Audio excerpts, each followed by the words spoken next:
এই যে কলমটা প্রজেক্ট উজ্জীবন লেখা দেখতে পাচ্ছেন, এই কলমটা হচ্ছে কাগজের তৈরি এবং এই কলমটা আপনি লেখা শেষে যখন ফেলে দিবেন কোথাও বা আপনার বাগানে যখন আপনি এটা রোপণ করবেন কলমটা, আপনার কাগজটা নষ্ট হয়ে যাবে কিন্তু কাগজের পেছনে একটা বীজ আছে, এটা মানে মিষ্টি বীজ, কিসের বীজ আমরা বলে দেই না। আপনি যখন এটা লাগাবেন, লাগানোর পর হচ্ছে ওখানে একটা চারা উৎপন্ন হবে।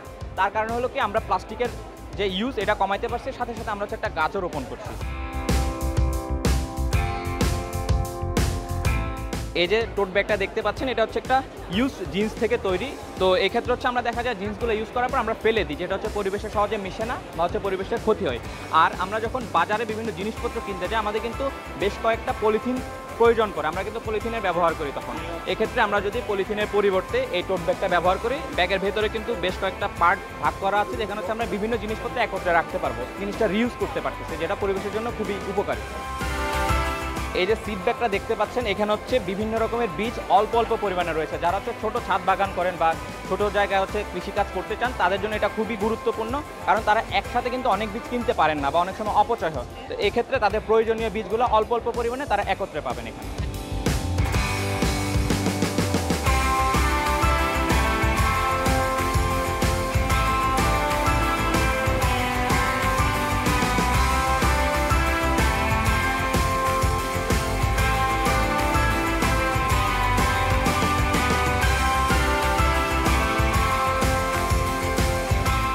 জীবনের আমরা সব সদস্যরাই বর্তমানে খুলনা রয়েছি। তো আমরা হচ্ছে খুলনার যে কোস্টাল এরিয়াগুলো আছে, যেখানে হচ্ছে ক্লাইমেট মাইগ্রেন্ট শিক্ষার্থীদেরকে আমরা খুঁজে পেয়েছি সরস্বতী মাধ্যমিক বিদ্যাপীঠ থেকে। তো আমরা তাদের সাথে হচ্ছে কাজ করছি। আর যে মাদ্রাসা রয়েছে, সেখানে হচ্ছে আমরা যারা হচ্ছে পরিবেশের বিভিন্ন ক্ষতির কারণে তাদের পরিবার ক্ষতিগ্রস্ত হচ্ছে, ওইরকম শিক্ষার্থীদের হচ্ছে আমরা বেছে নিয়েছি।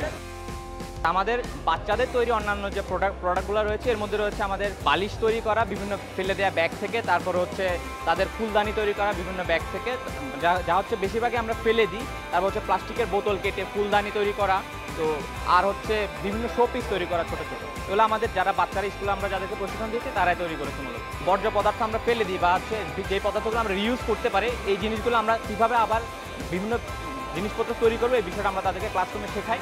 শেখানোর পরে তারা হচ্ছে ওই জ্ঞানটা থেকে নিজেদের ক্রিয়েটিভিটি দিয়ে এই জিনিসপত্রগুলো তৈরি করে।